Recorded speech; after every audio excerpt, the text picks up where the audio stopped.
Yeah. What up, y'all? It's your brother Zoe Williams. I'm in the building right now. Y'all know who we got in the building. Maybe you do, maybe you don't.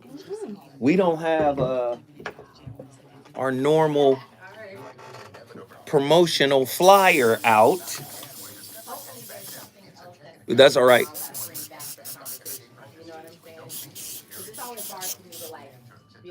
I'm gonna let y'all see who we got in the building.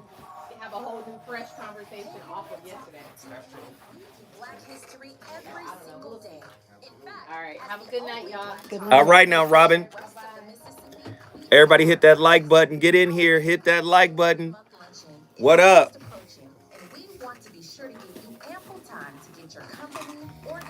Now listen, y'all know y'all gotta hit the like button, right? Y'all know you gotta hit the like button. Please hit the like button. Huh? Oh, I totally forgot, bro. My bad, man. Damn. And I had records in my head. What you got, music? You talking about music? Yeah. You don't have no music? You got Moonchild? Um, what you waiting for? Moonchild. Yeah. I'm gonna come with some more. Don't worry. I'm gonna come with some. This is your co-host now. She said, "This your co-host now." Comedy. Y'all, look who's in the building. Hey.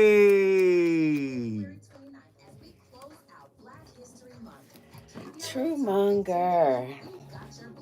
Everybody hit that like button. Let's go. Happy Valentine's Day.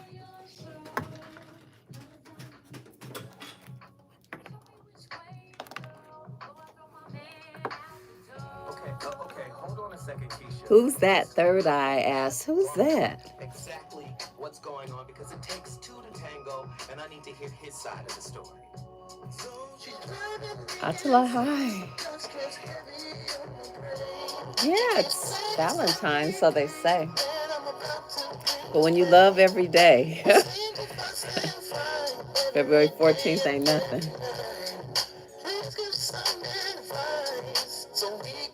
I'm feeling good. Happy to be here.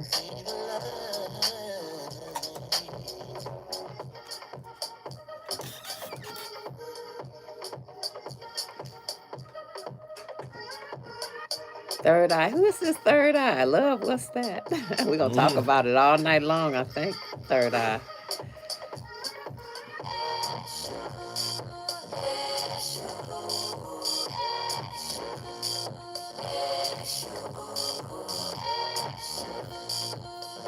I have malachite today as our honing stones.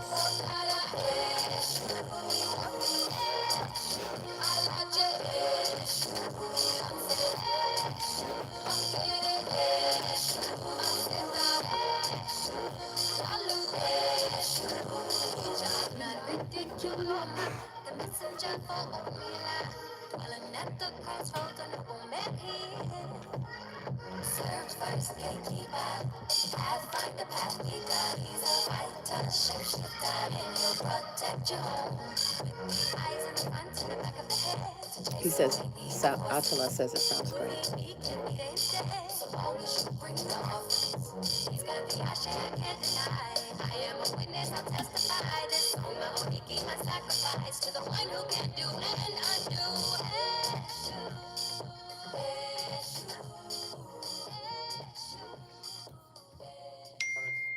Today we're talking about emotionally unavailable psychology, and this is going to be building off of what we talked about yesterday and over the past couple of videos as we've started to unpack this topic of emotional unavailability.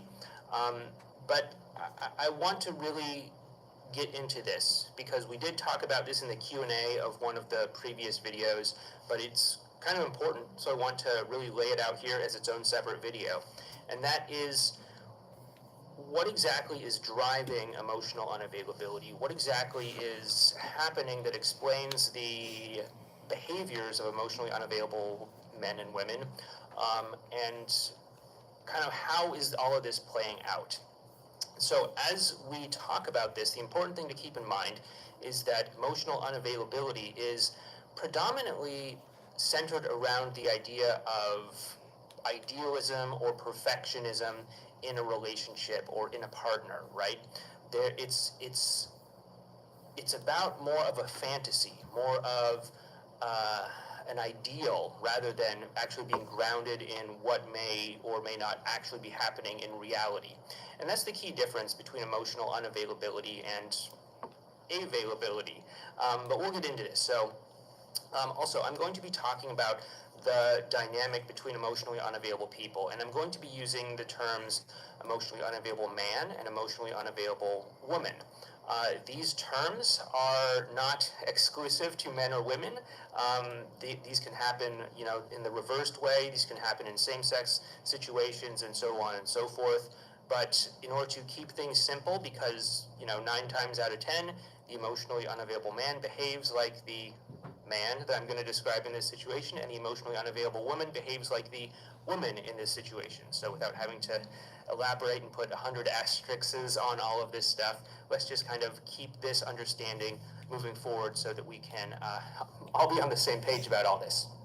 So let's talk about the emotionally unavailable man. And then we'll talk about the emotionally unavailable woman, then we'll talk about the dynamic and all that. So the emotionally unavailable man, he is overwhelmed by choice. He is dealing with that paradox of choice that we talked about in a previous video. And there are a lot of reasons for this, of that being smartphones, dating apps, internet culture, access to higher numbers of women and all of that due to all of said things that we just talked about. But the emotionally unavailable man wants to be with the perfect woman. And any single guy probably has some idea about what the perfect woman might be like. But the emotionally unavailable man is unwilling to settle for anything less than the perfect woman. And, like with anything else, there is no such thing as a perfect woman. There's only us mortals out here who are far from perfect in many ways. And so he is unable to find the perfect woman. And oftentimes his idea of a perfect woman is usually just based off of like the positive qualities of several different people that he knows, of several different women that he's maybe met in his life or seen on TV or in movies or something like that. And he's kind of put them together into some kind of mental construct of a perfect woman. And so he's out there looking. Ladies and gentlemen, the VOR back in the building on a Wednesday. It's Valentine's Day, or as I like to refer to it, Melancholy Day. The VOR is back in the building. How's everybody doing? I got a great topic tonight. And you know what's crazy? Let me just say it again. I love the listeners. My goodness, you guys are so on point. Once I started to ask people to send in their topics, my email is flooded with topics. And on a spiritual note, the topics choose me. I don't choose the topic. It's a similar feeling that I used to have when I used to go to a famous bookstore here in Los Angeles on Melrose called the Bodhi Tree. It's the spiritual bookstore, candles, books. They had two bookstores there. I met Sidney Poitier in there. I met Andre 3000 in there. It was the spot, if you were on your spiritual grind, right?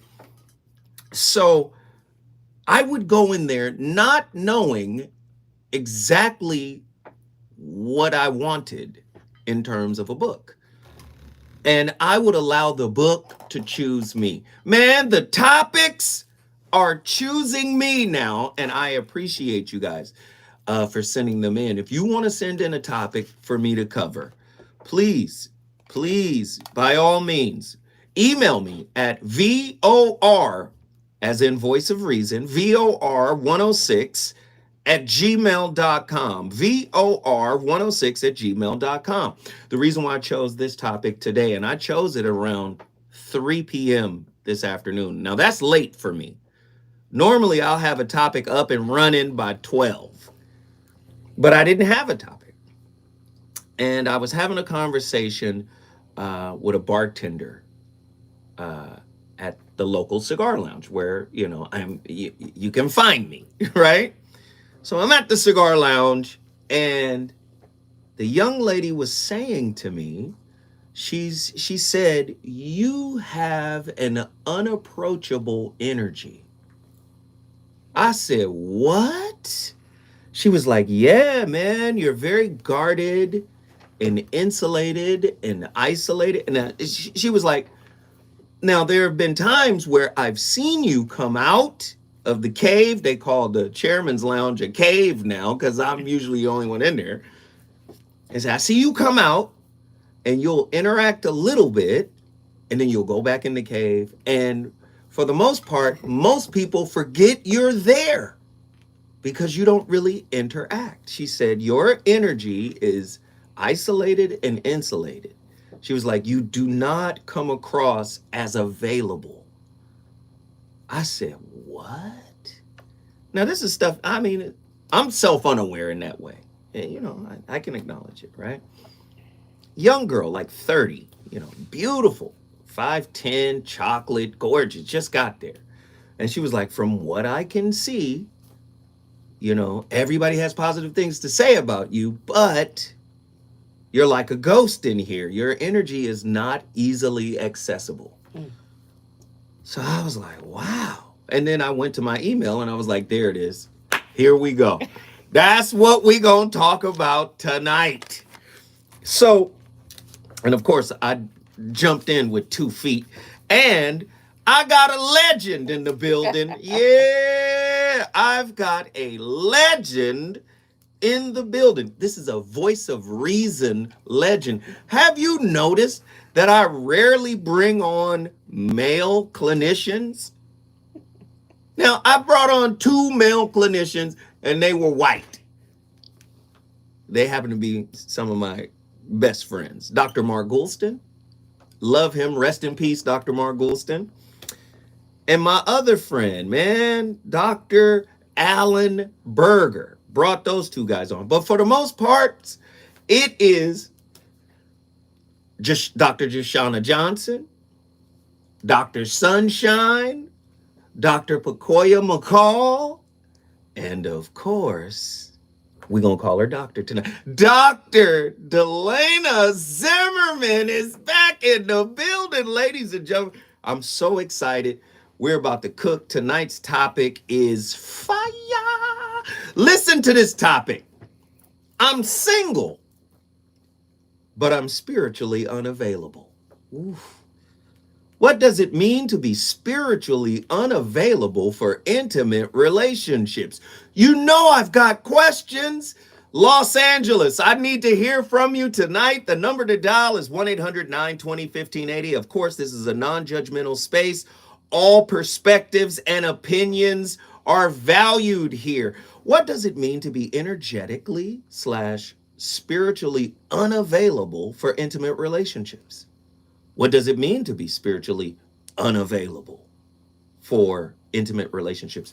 What's the difference between being spiritually unavailable and emotionally unavailable for intimate relationships?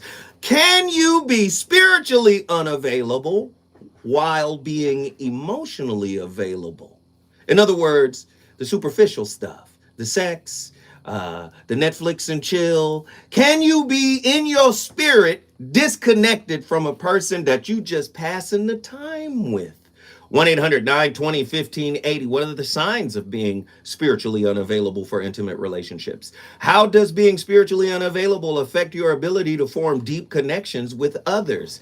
Can being spiritually unavailable be a defense mechanism to protect oneself from emotional pain?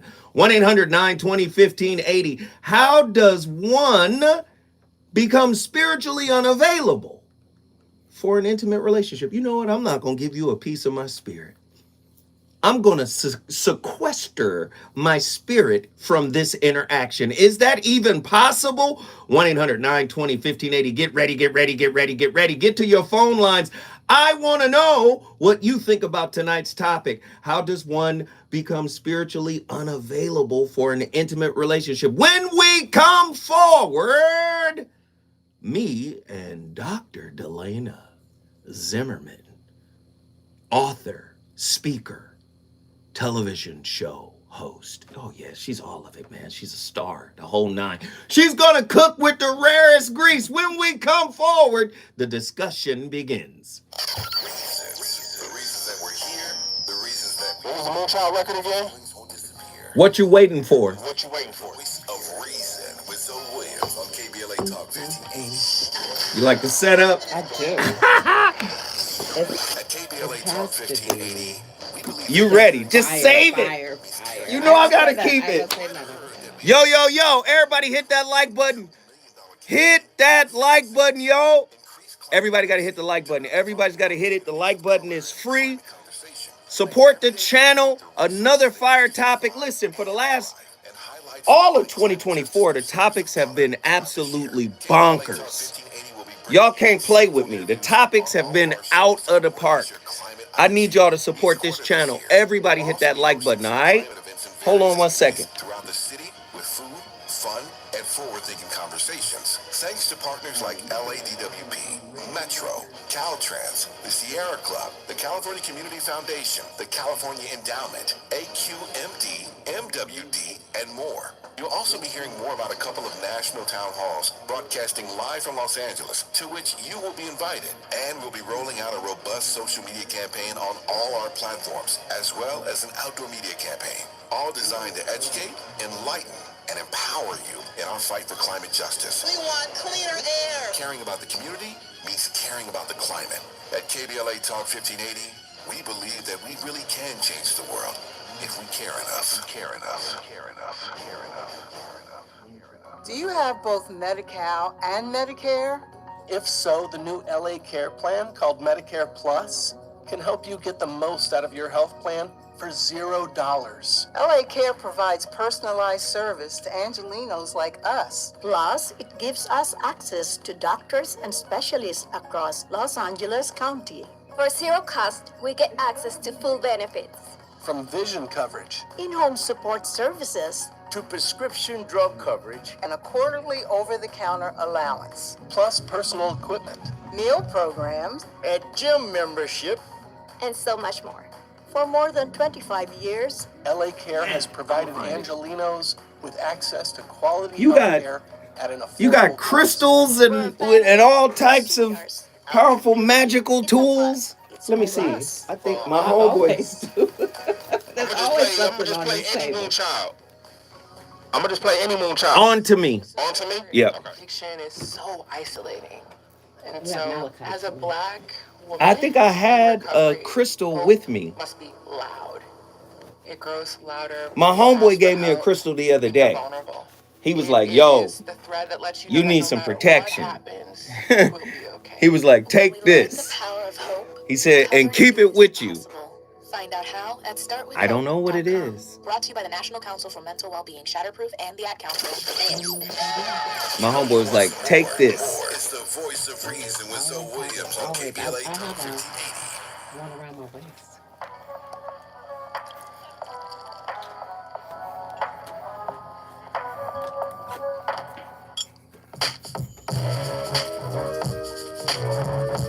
Clip right after. Keep that.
I'm Alan Robarge, a relationship coach and a psychotherapist. Welcome to the New Love Addiction, where we're not talking about addiction, we're talking about attachment injuries and healing attachment trauma. On this video, let's talk about emotional unavailability as it relates to delayed responding.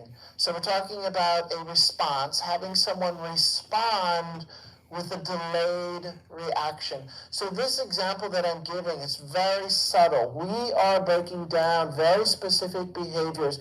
We could say, the big picture, the big theme that we're looking at is what is emotional unavailability? How does a person continue to practice ways to reinforce staying disconnected, staying distant, staying avoidant, and withholding emotional warmth, emotional connection towards another person. Now, oftentimes, if you're on the receiving end of this is incredibly confusing and it's crazy making, especially if these behaviors are not absolute. The behaviors, sometimes the person is emotionally available, sometimes they're not. That, in fact, is what we would recall an ambivalent attachment. And ambivalent attachment is come here, stay there, don't get closer, come here, back off, and we're doing this at the same time, and it creates very much internally for the person who's doing it. They themselves are confused, but also if you're on the receiving end, you're getting a lot of mixed messages. So the very specific... Yikes! It goes down like that. The voice of reason. Exclusively on Tavis Smiley's KBLA Talk 1580. Let me tell you this. We've got your black. Trust me, I'm up in here ready to get in. This topic is crazy tonight. I'm single, but I'm spiritually unavailable. What does it mean to be spiritually unavailable for an intimate relationship? Now, in the realm of intimate relationship, there exists a radical concept that challenges conventional notions of availability and connection. I'm single, but I'm spiritually unavailable, is that intriguing phrase. It speaks to a deeper dimension of human experience. On tonight's show, we will delve into the meaning of being spiritually unavailable for an intimate relationship by examining its clinical, philosophical, psychological, and social implications. Through detailed analysis and thought-provoking questions and examples, we will explore the nuances of this concept, aiming to enlighten, inspire, and provide a balanced perspective. In the building, Dr. Delana Zimmerman. Miss Zimmerman, what are your thoughts on this concept of spiritually unavailable? And how do you differentiate it from being emotionally unavailable? Thank you for having me. Oh, always. When I was thinking about, I was listening to everything, and what's coming up for me that I truly believe creates spiritual unavailability is disappointment. There's a deep disappointment, but it's not the first time that the individual has ever felt this disappointment. Listen, don't talk to me about my life. I gotta stay professional and run a radio show, and you want to come in here and peel the onions back on my spirit. Right away. Right away. Wow, disappointment. It's disappointment. We don't grow up learning how to metabolize disappointment. We don't know how to neutralize it. It is something that we become avoidant of. Disappointment happens very early in childhood. Disappointment happens with your original relationships. It happens with your mother. It happens with your siblings. It happens with your father. It happens very early on, and it is the worst feeling ever. Wait, let me just stop you. I grew up with a mother who was, I don't want to say she was avoidant, but after I was born, she had a nervous breakdown and had to go on psychotropic meds. So she wasn't available. She was probably emotionally unavailable. This is not an uncommon thing for Black mothers. Right. So Period. It's from this plantation. You see, my mama wouldn't hug. She would she would tap you on your shoulders. It wasn't a hug. It wasn't an embrace. So you see where the disappointment started? That's what, and I say when I was 30, I started to recognize that all my siblings were really disappointed in my mother.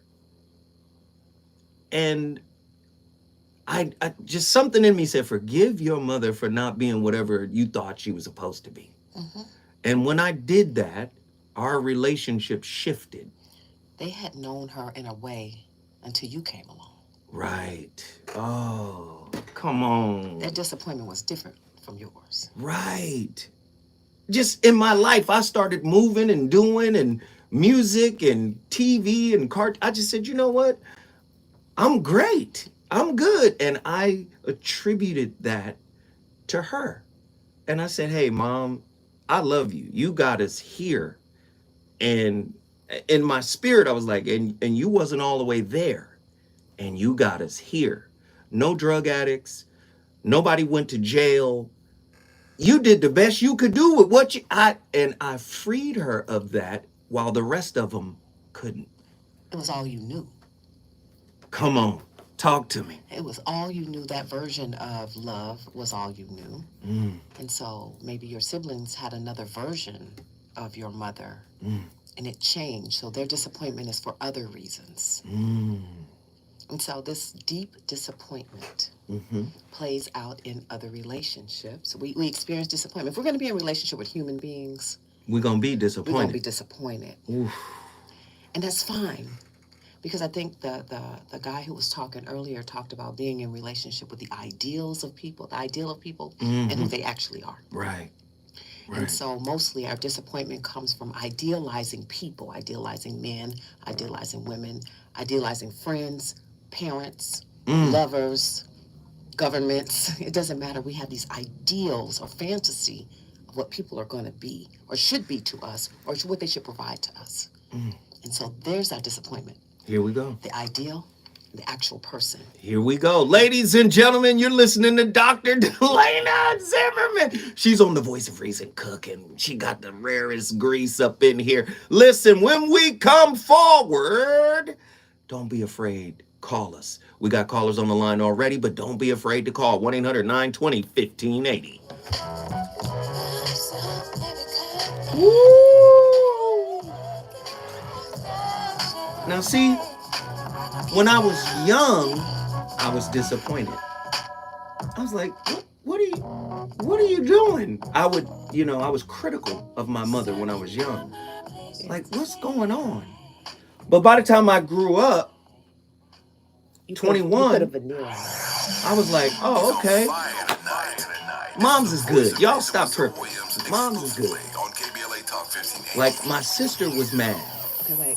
You learned how to get your I'm needs Amber met. Payton. Here's the latest on the Black Information Network. Yeah. At least Sure, one like, person is dead and if several this people are person meets injured my after a needs. shooting at the Kansas City Chiefs Super Bowl parade. I didn't know that Kansas happened. City Police If Chief this Stacey person meets Graves my said needs 10 and to then all of a 15 sudden more they people don't, were then hurt how in do I the get that need incident. met? Graves added two But if people you have come been in and you arrested. never had The your mayor needs of met Kansas that way, City and said the you learn White how to House meet called your to needs offer any this help. way, It's you not don't yet go known without. what You don't lengths of feel the like you're shooting. going No without. team personnel were injured. Ooh-wee. Baltimore City Mayor Brandon Scott That's is probably using what's federal going on COVID right relief now. money to purchase a pair of hotels to house the homeless. Boy, I Mayor see you Scott, as who a is devil announced if you the don't city meet will my pay needs. I'd be $18.2 like, million to you provide Linda free Blair? in Holiday Inn Express along Bushwick and Gay Streets Ooh. near the south That's end what of the creates Jones Falls this Expressway. The unavailability. I Baltimore don't Board of want to Estimates will even consider the deal Put need myself in that anything. Yeah, position. because I don't know how to manage to the disappointment sellers of not who getting my manage the needs met. hotels. The Right. money But comes from here the we go, American and we're Rescue gonna say it Plan later. Act. That's the You're latest. responsible for I'm meeting your Amber needs. Payton, your I local know. 24/7 News, I the Black know. Information Woo. Network. Is she cooking or not? Hey, do me a favor, y'all. Everybody hit that like button. It's too many people in here right now to not hit the like button. Hit the like button and hit the super chat button. We're 30 minutes in and no super chats. Listen, the super chat is the $ down at the bottom of the chat. If everybody gave $3, we'd have the best day we've had in 5 years. It's 84 people in here. If everybody gave $3, we would have the best day we've had in 5 years. I promise you. So hit that super chat. Show your love, show your support. Zoe Williams, the voice of reason. I'm up in here. Ooh, tamales made me. What? You talking about tamales? Jim Hill, Mark Brown. I'm talking about super chatting. You talking about. Pat Prescott, and raised $20,000 in scholarships. This year, we're honoring Black. I can't believe it. Who have used their artistic. Hey, so who? How many of you guys At this year's luncheon, are following my son sharing their inspiring work and his on basketball art endeavors? plus a scrumptious meal, live music. Put up an emoji if you're following my son and his basketball endeavors. 1580 hosts. So contact us today at info@smileyaudio. Are you guys hip? Hey, John Gilbreth, thank you. That's the first 20.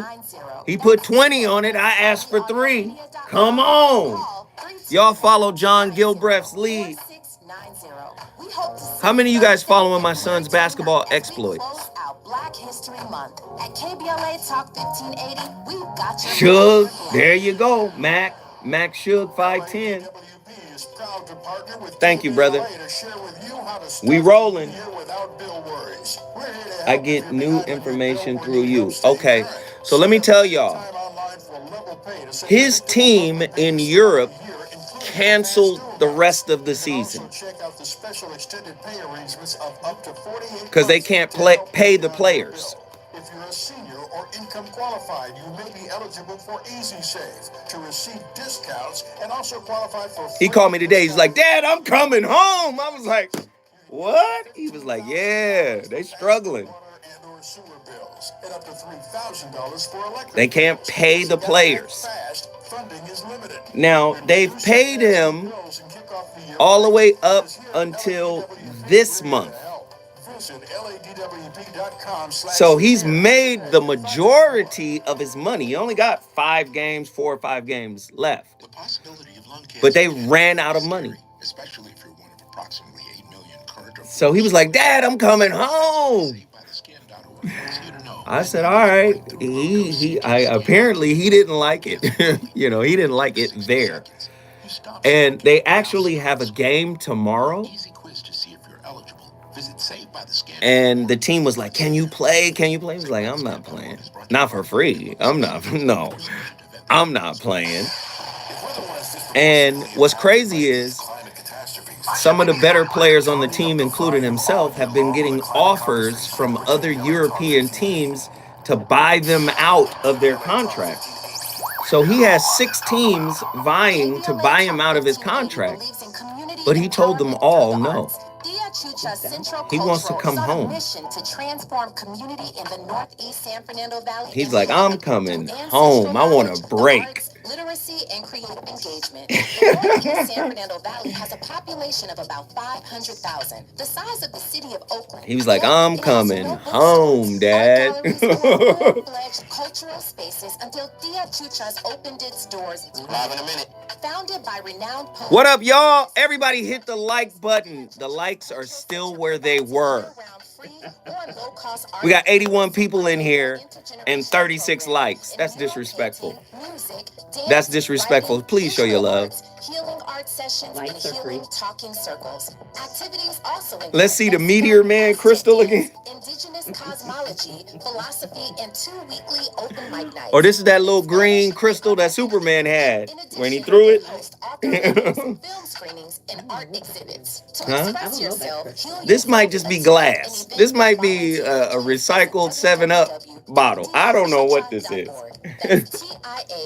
TIACHUCHA.org. This is a community call to action from KBLA Talk 1580. All right, y'all ready? Here we go. Only on KBLA Talk 1580.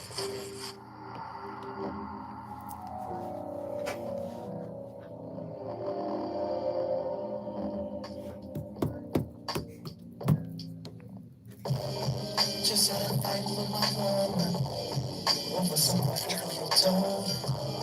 We barely have confrontation. And when the simply was real talk, I think she get it from my mama. Her bitterness passed down the bone. Tip for tap when I'm pulling out of trauma. She too defensive to listen my pulse. So, I got problems. You got the type of advice that I need. I couldn't think to roll a bitch and sit me. Take the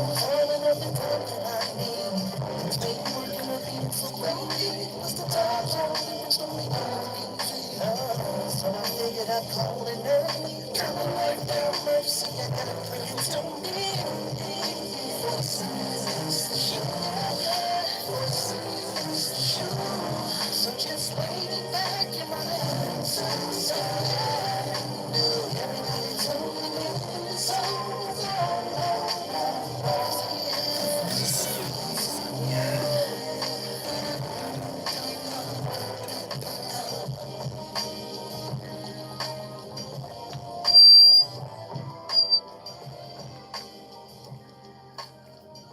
So we're going to talk about 9 key tools that the DA really needs to be able to sort of get a handle on in order to really become much more secure.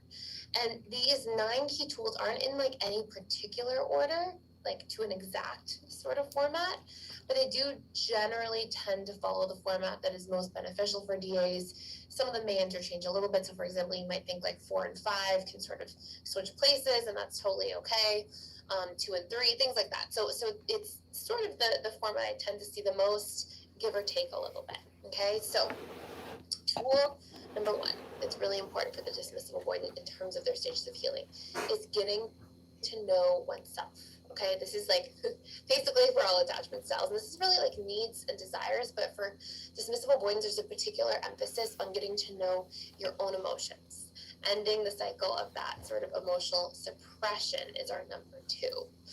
And in order to end that, we have to first get an understanding of what's going on inside of us. So we sort of can bridge those two together in the sense of you have to get to know yourself. What are your actual needs? What are your needs for healing? What are the things that are important to you? Do that introspective work for number 1. And number 2, allow those emotions to be there. Start feeling your emotions again.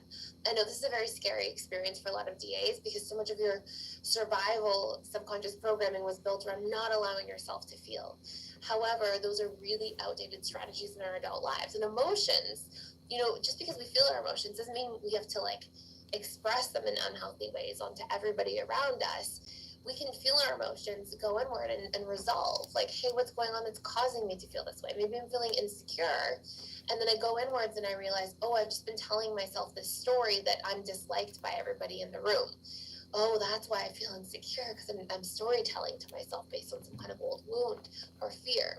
And so, emotions are this beautiful gift that allow us to go inward and figure out what's going on beneath the surface. Man, it's getting deep up in here. Spiritually unavailable for a relationship, even though you're single? Oh my goodness. Hey, Dr. and I'm going to keep calling her Doctor. Dr. Delana Zimmerman is in the building right now. To truly grasp the concept of spiritual unavailability, it is essential to understand its underlying components. Okay?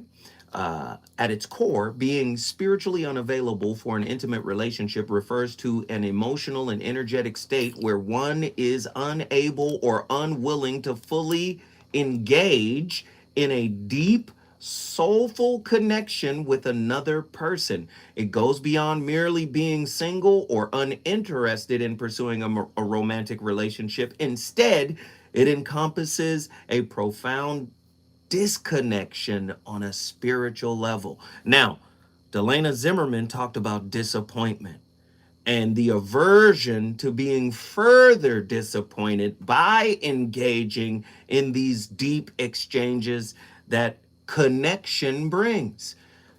Delana, if relationships are ubiquitous for the human condition, how does one get around that? Well, it would require people to have a knowledge of self. Most of us are just sleepwalking, believing that we are our bodies.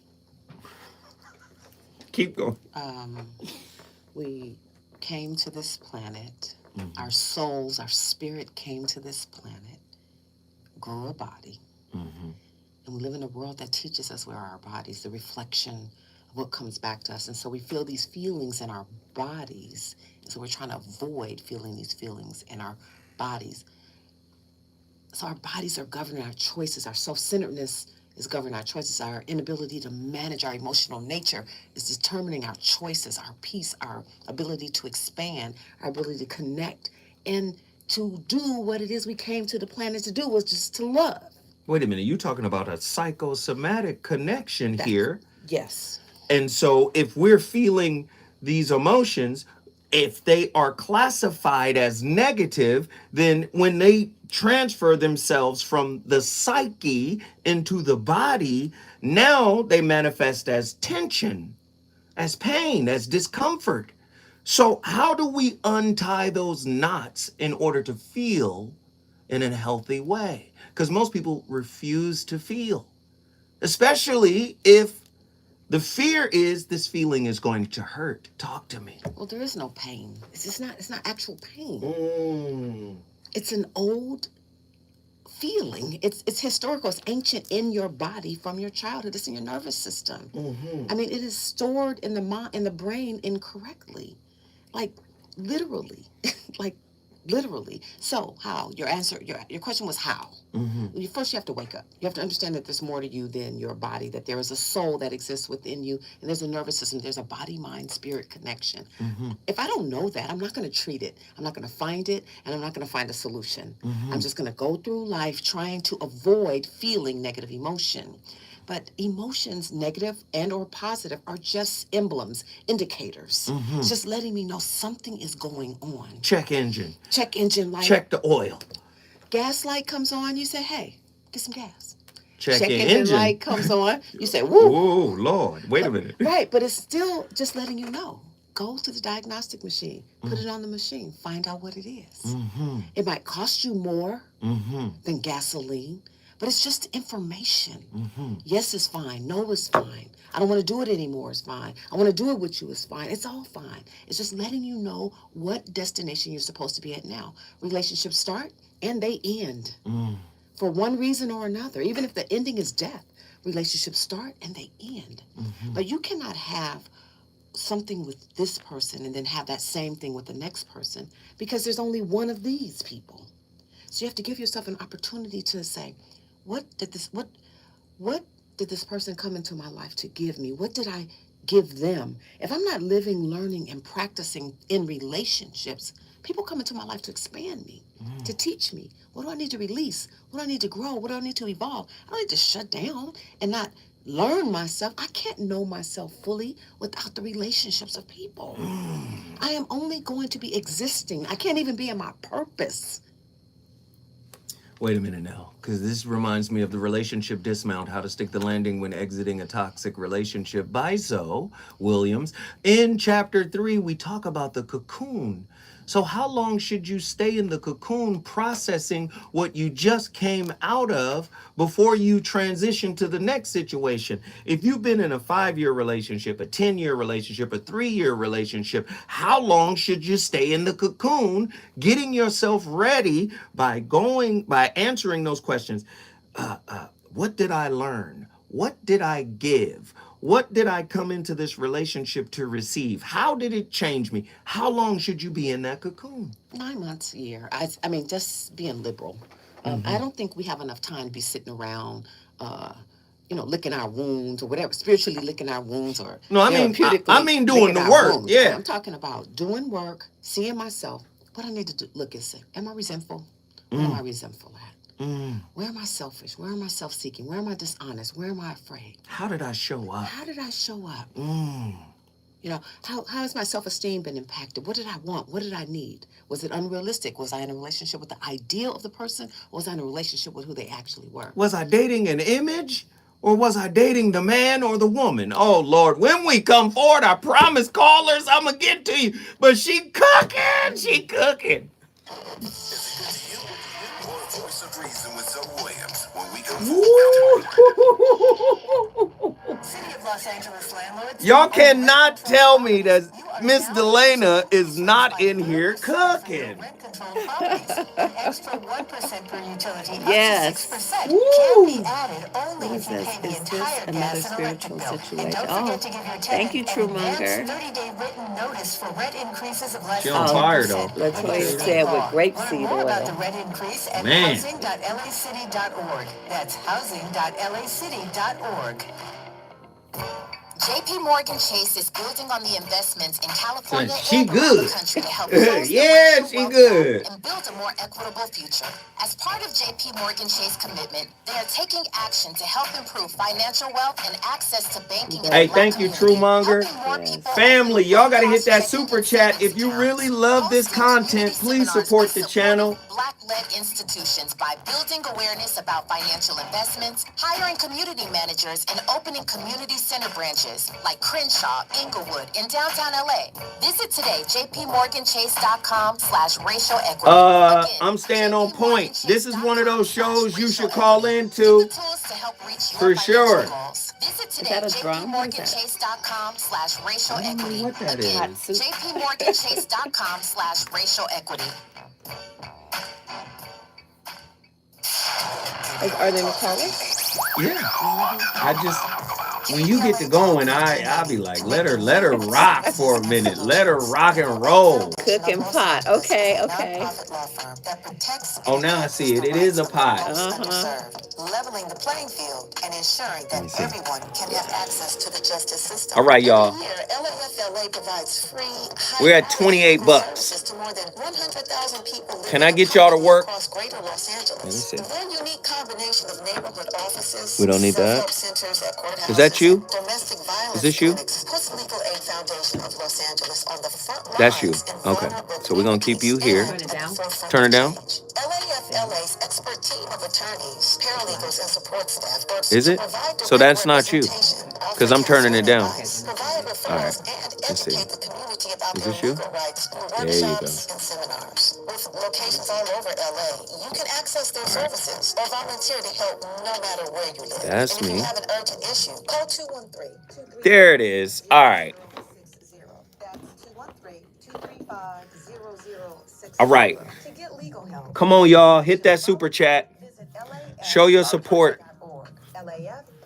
Show your support. Hit that super chat. We're at $28.94. We try to get to $100 every show. It's enough of y'all in here to do it. Let's go.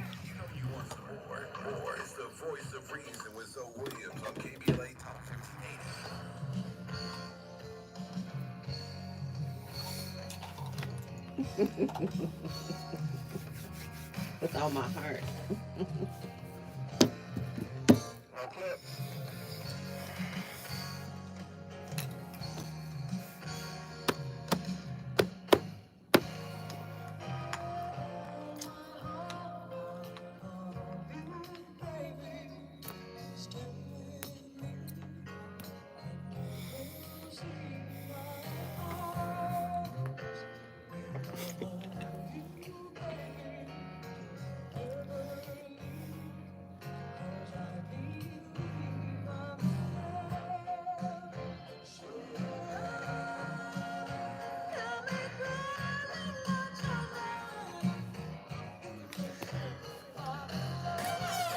Ladies and gentlemen, friends and family, my playlist is my co-host. Of course, that's the incomparable Anita Baker. Listen, man, it's Valentine's Day, man. And I know people want to hear the love music and feel all lovey, but I don't feel it right now. And I'm tired of my heartstrings being tugged. I'm sorry. Lord. Single Awareness Day. Okay, cool. I can do it because goodness gracious. Whew. I swear to God, I think one of the first things I said when I got on the air here was our playlists last longer than our relationships. We will take the playlist that we've had for a long time, man, and take it to other relationships. The songs last longer, man. Gosh, okay, I don't want to hear Anita Baker again for another 6 years. Okay, here we go. We got callers on the line. Let's do it right now. Sean from Oakland, California, you're up first. Talk to me. Oh, thanks, brother. Well, hello, Ms. Zimmerman. You're awesome. Great points. I just love this because, it's very important that we talk about this because so many people in relationships have difficulties, right? So my 2 cents on the emotional availability, right? And spiritual, like you said, Zoe, availability. they're very similar. It's almost hard to discern the difference, tell the difference, right? But your approachability, right? And I think it has to do with ego. So I do agree with you that there is that discontent and the approachability, because when I've gone to these places where there's lots of, so-called entertainers and famous people, most of them in a party situation where everyone's kind of invited, they're totally approachable. But out in public, when they put them, and I get it, because you don't want people coming up to you with family is there and all that.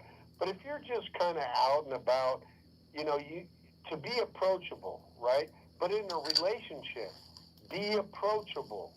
Be approachable, because you're not, the thing that the other person is going to take from it if you're not approachable is that you don't care about them.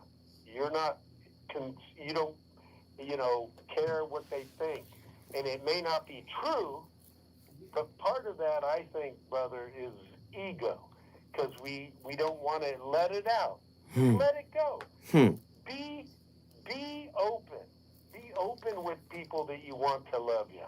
Oh, I like that, Sean. I like that, Sean. Sean, guess what you just did? Brother, hopefully brought Oakland and everyone into the building. Oakland is in the building. Listen, y'all be trying to come at Sean. Sean be dropping jewels.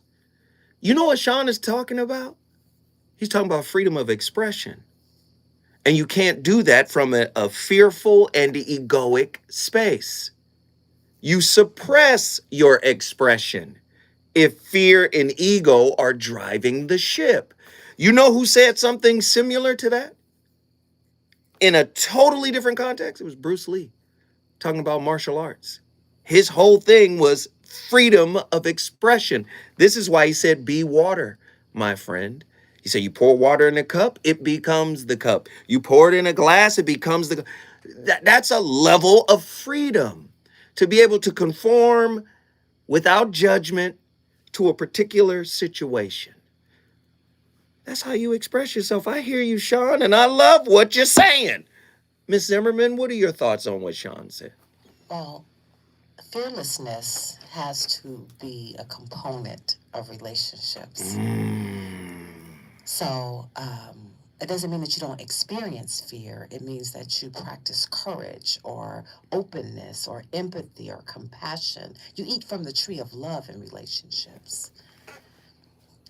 So if my ego's there and I'm afraid, then I can't let you in. What am I afraid of? We talk about those original sins, right? I'm afraid that I'm going to cry. I'm afraid that you're going to reject me. I'm afraid I'm going to look bad. I'm afraid I'm going to feel bad. I'm afraid that you're going to believe that I'm not enough. I'm afraid that you're going to see that I'm not enough, the way that I feel about myself. So, yes, I love what you said. If I can practice fearlessness, which is a spiritual component, then I can have access to my emotion. My driving force is, it has to be love. I have to choose love. And if I choose love, I can have the difficult conversations. I can compromise, right? I can hear you be disappointed in me. If I choose love, I can stand up to pain. Yes. Discomfort, disappointment. I can stand toe to toe with those things and not be overwhelmed by them. They won't break you. Ooh. But this requires a management system. You asked me how earlier. I have to learn how to manage my emotions. I have to tell me I'm good enough. They love you. When that child gets triggered, when the nervous system gets triggered, right? When the vagus nerves gets triggered, I have to be able to tell me, have a relationship with my spirit to tell me I am safe. Because my body is acting. I have to speak to my body and says, we are well. I have to learn how to breathe. I have to take my whole self, not my fragmented self from disappointment. Come on. Not my shattered self from not having a safe place to put my emotions. Mm-hmm. How long have you not had a safe place to put your emotions? What black man, where are you ever safe to lay your emotions down? I have to become the thing I need. She's ministering to me right now, ladies and gentlemen. Is she ministering to you? The number to dial, 1-800-920-1580. Attila, Houston, Texas. Get in here. Attila, are you there? Okay, sorry, y'all. On the moment with the speaker. Good evening. Good evening. How are y'all? Yeah, we good. What are your thoughts on tonight's topic? Man, it's heavy.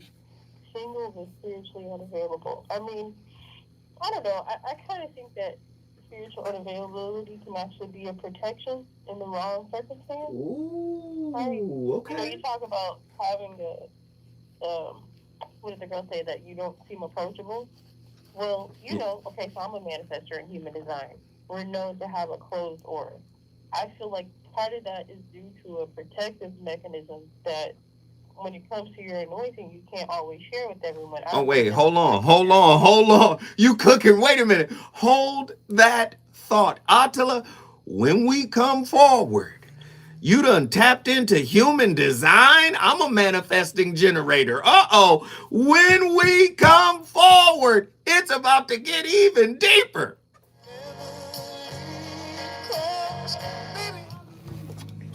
Yeah. But everybody does not need access to all of you, however.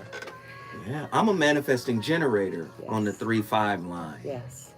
So I'm the martyr and the heretic. I'm supposed to fuck up so I can come up with new ideas to heal humanity from those fuckers. You 3-5 too? Oh, look. What else would I be? You're a manifesting generator 3-5? What else would I be? Both of us? That's crazy. But we already know we're twins. Come on now. Oh, no. That's crazy. So all of my errors are for someone else. That's crazy. That's what this is. That's why this work. Oh, hell no. That's what this is. What? That's crazy. What? I'm blown. My mind is like. Well, you know, I'm an advocate for keeping my energy closed off. What does that mean? Like, what does that look like in a room? You know, that's crazy. Some of it's shut down, and some of it is everybody doesn't deserve access to me.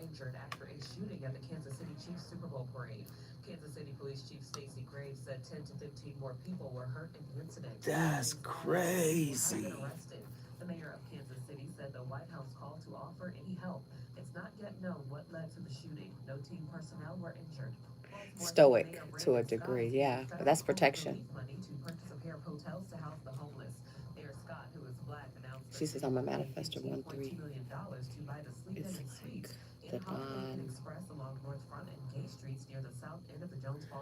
like Hey, when folks come into the live and they ask what the show is about, can my moderators please explain to them what's going on and what's happening and what stage of the show we're in?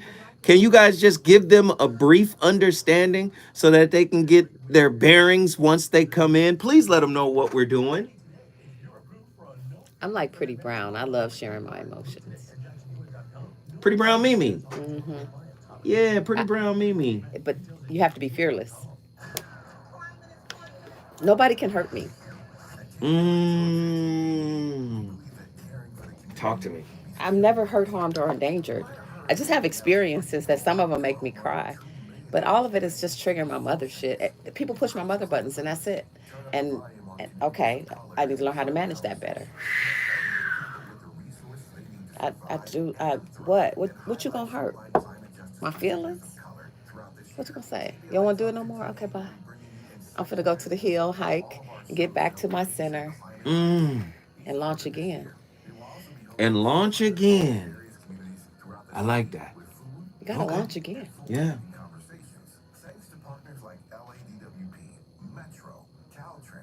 You just have to learn how to manage it. Sometimes, without spilling over. Most importantly, we need healthy definitions of love. They loving you. They said she's owning her emotions. She's not placing blame on others. They giving it up. Oh, that's Attila. Attila saved this for the air. She said the phoenix rises. Yeah. What? Thank you, master teacher. Attila is a master teacher for Yeah. sure. But we come into relationships, people are master teachers. You just taught me humility. Oh, damn, that was a tough lesson. You just taught me patience. Oh, that was a tough lesson, but I know I'm going to need it for the next evolution. Wow. I'm the dude to call. Has your soulmate become your soulmate? Does black love still exist? What are your bedroom turnoffs? Fantasies and fetishes. Financial infidelity. I'm dating a fat person. Are they worth the wait? Trust me, this gonna be crazy. How about the heavy stuff? The child wasn't here, and you still had to pay child support. It's a very heated topic. Oh, that right. Mama's baby, daddy's maybe. I just have so many questions I want to ask you. I was like, there's something wrong with that? He told me he had a vasectomy. I'm pregnant. Betrayal has been committed. Hit you with the bad vibes routine. How does he maintain his humosity? He likes it when it pinches my nip. Why can't you open up, brother? I'm a karate man. Karate man on the inside. They don't show their weaknesses. Yeah. How do you write Williams so well? So Williams. Reason and accountability. The voice of reason. Relationships, after rocket science, may be the hardest thing to figure out. Since every relationship is different, it can be hard to fully understand the entire relationship. With that knowledge, it can also be said that when your partner is keeping you at arm's length but never giving you that intimate embrace, you may feel discouraged. You start to feel confused and a little frustrated because you don't know what is holding them back from making that full jump. You may also be here because you just started a new relationship and you're not getting that serious vibe from them. You need to make sure you aren't overthinking things and they are acting a little sketchy. Emotionally unavailable partners can be extremely hard to decipher. They will act one way today and another way tomorrow. Obviously, you really care about this person or you would not be here right now. So let's dig in. Number 1, they won't leave any of their stuff at your place. Leaving some of your belongings behind every time you come over can be a usual subtle sign of commitment. Leaving your belongings is kind of like marking your territory. You are planning on coming back and claiming your property. Now, this is usually okay to do if your partner is on the same page. If you attempt to leave some clothing or shampoo and your partner stops you to give it back, it may strike a nerve. Now, your first thought would be that they are seeing someone else, but that may not always be the case. Leaving items behind in their place is a big commitment for someone who you would consider emotionally unavailable. This act may seem small and not a big deal to you, but your partner is going to see it as a huge commitment that they are not ready for. Now, they are not going to outright say that they don't want to see your stuff because it makes them uncomfortable, but instead may find another excuse as to why you can't leave anything there. This gesture can go both ways, as they may never leave anything at your place. Number 2, they rarely... That's interesting. Hey, if you leaving stuff, you definitely emotionally open. You available. If you leaving, hey, heavy stuff tonight, man. We got callers on the line. I want to get them in here. If you're just tuning in, tonight's topic is a deep one, and I have an amazing guest with me. Delana Zimmerman is here with me, of course. You are LMFT, LCSW? LMFT. Licensed marriage and family therapist. I got it right. Tonight's topic, I'm single, but I'm spiritually unavailable. What does it mean to be spiritually unavailable for an intimate relationship? And she is cracking the code tonight, man.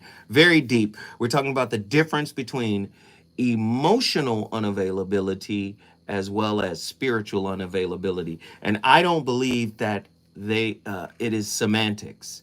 I believe that there is a difference between spiritual availability and emotional availability. Sometimes you could be spiritually unavailable, spiritually disconnected, and go do something that feels good.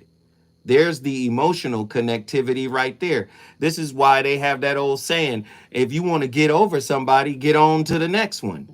right? Because that's taking your focus and your attention off of what you might need to process, and you'll go do something that feels good. But this is why I stated in the same book, The Relationship Dismount, just because it feels good to you doesn't necessarily mean it is good for you. And just because it feels bad to you doesn't necessarily mean it isn't good for you.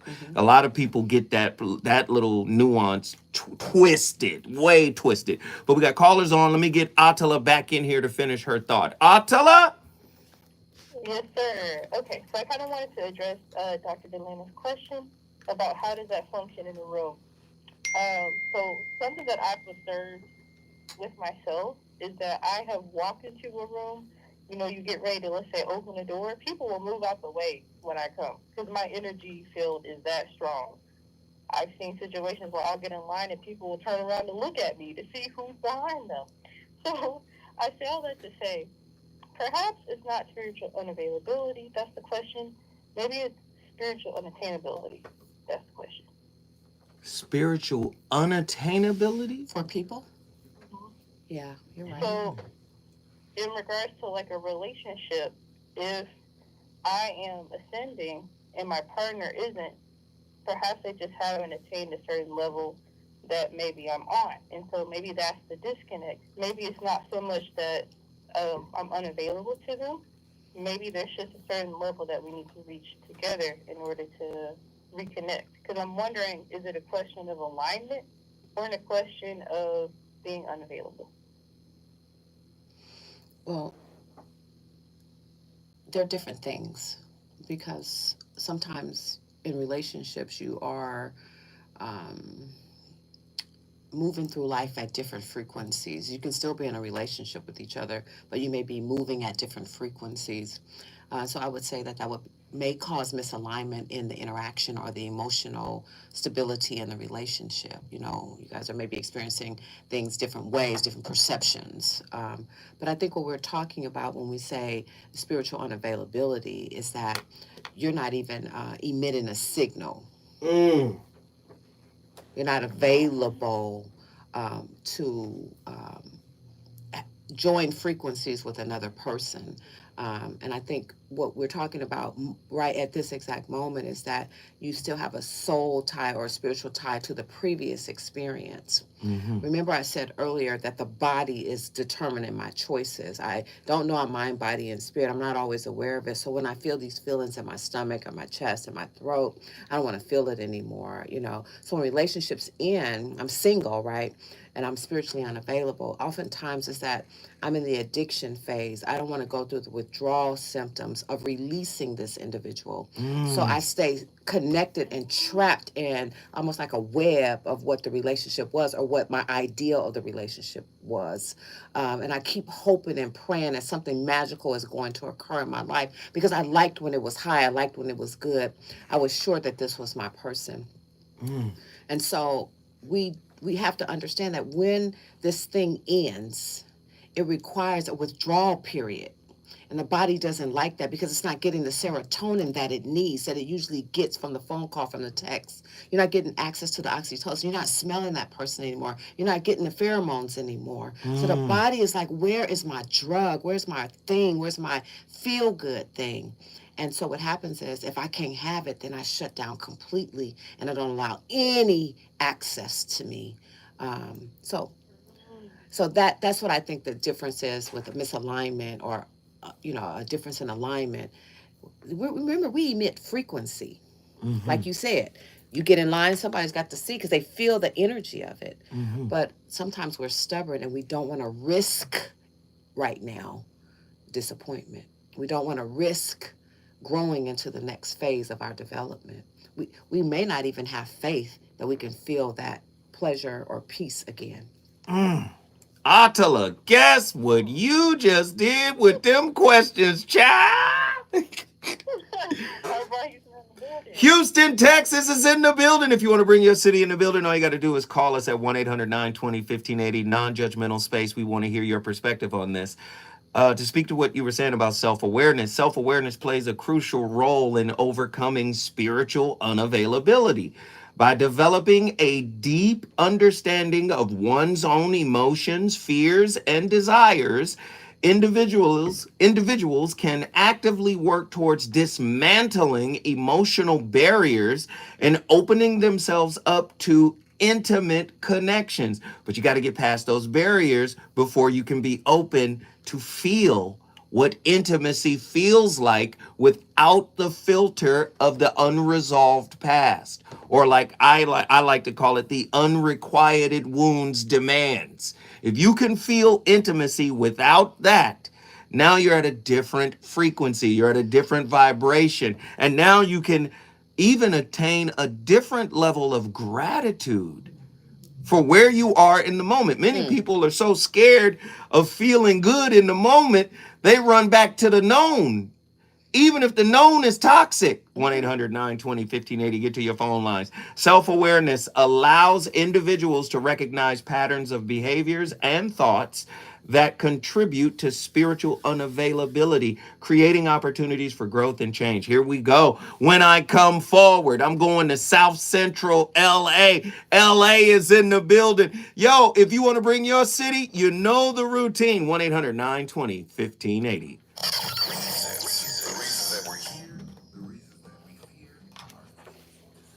This is good. Good. That's why you gotta partake in alcohol. Hmm? That's why you have to partake in alcohol. Yeah. You have to detox. Oh, I'm listening. Believe you me. I'm listening. LA actually called, huh? Yeah, they in the building right now. Listen, we in hour number 2, 15 minutes in, and we only at $28. I don't understand. I don't understand. I don't understand. It's not good to you. It's not good to you. it's Are you spiritually unavailable to press the button? They might be financially unavailable, and I understand. Damn. Match my spiritual level and the speed at which I ascend or suffer my disdain. Oh my goodness. Ooh. Ooh. Where is Nikki from the SIP? Where's Nikki from the SIP? Where is Truemonger? People blew their wads on chocolates and blue chew. Where is not if they here? Where is I'm staying on point? I'm staying on point. You got to get in here. Where are my people? Pretty Brown Mimi, where are you?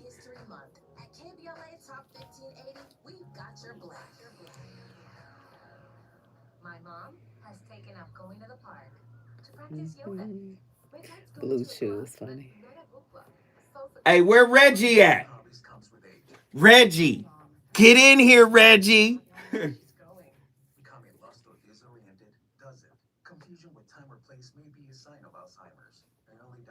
John Gilbreth, man, you be sponsoring the show all the time. Where John Gilbreth at? Come on, brother.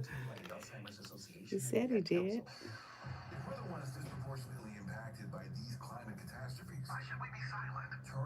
These shows are bananas. This is good content. Oh, absolutely. Live in a minute. 1 minute. I'm gonna leave that there. They didn't order He Is Risen, so they got the gas station pills for the night. What in the... They're talking about the blue chew. They wildin'. Valentine's Day love.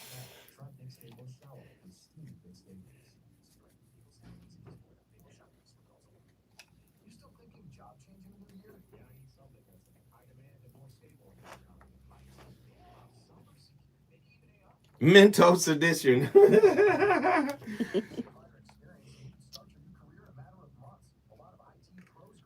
Who said you was a low energy troller? Low key. Wow. Low Come key on, troll. Pretty Brown Mimi. Don't do us.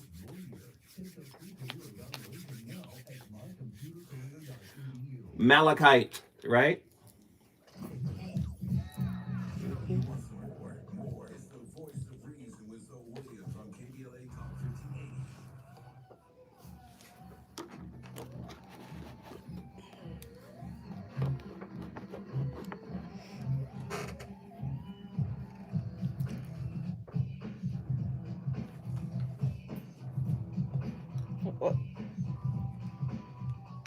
That's what you get.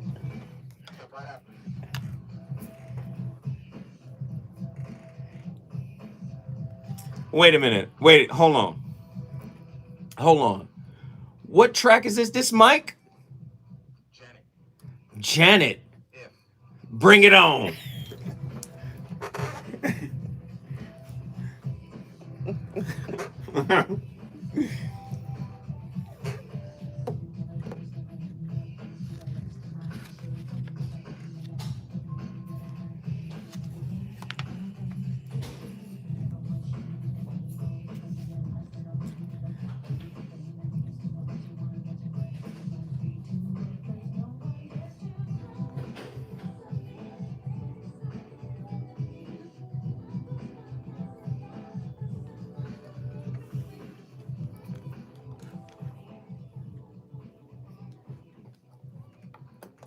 You suspect you might be emotionally unavailable, like you feel disconnected in your relationships and you don't really know who you are, or you tend to lose your identity in relationships. You're always chasing love. You need to validate yourself externally. You don't have that internal sense of self and you don't feel whole alone. These patterns in relationships where you keep attracting emotionally unavailable men and you struggle to leave because you have a deep fear of being alone, they are all strong signs that you are emotionally unavailable and that this video is for you. So I'm going to firstly define what emotional unavailability is, and then we're going to go through the 10 signs that you might be emotionally unavailable, and make sure you stick around to the end because I will go through the steps to show you how to start healing so that you can become emotionally available. And if you're new here, welcome. My name is Amy and I help women who are sick of falling for unavailable men to break the cycle of toxic romantic relationships by healing their core wounding underneath so that they can be happy alone until they attract a healthy partner. And if you'd like more content on this topic, please do click the subscribe button, hit the bell notification so you get the bell when I post a new lesson every week.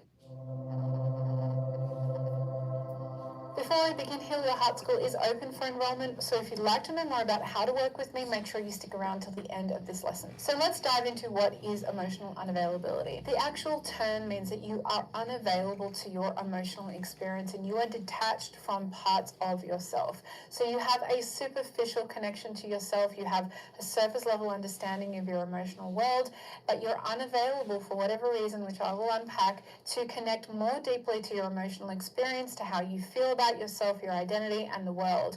And all that's available in your awareness is either this kind of like monochrome emotional experience or really big, strong emotions. So you might be just kind of like holding it in and going about day to day, and then all of a sudden you have this massive emotional surge because you just aren't aware of the more complex nature of your emotional world. You are cut off from it. It's kind of like the difference between seeing a black and white film as opposed to seeing a film in all of the colors of the rainbow, right?